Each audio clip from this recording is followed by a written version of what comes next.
What's up, guys? Check out this Halo portable charger. So it's pretty much a brick, but it's a small brick and it's a portable brick. And it has two USB ports. It has a power button right here. If you click it, it turns on with the LED light up screen. You can see it's at 100% charged. So we already charged this thing ahead of time. But to charge it, all you need to do is you could plug it into a wall here.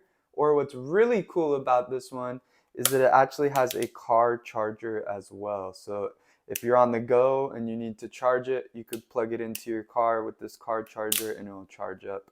And then with the two USB ports, all you do is insert your phone charger or whatever other USB device you want to use and simply plug it into your phone and you can see it's charging. So go ahead. 99.6 of you are not subscribers in my channel. I hope that the content helps you out and that you find it very useful. And I hope you hit the like and subscribe.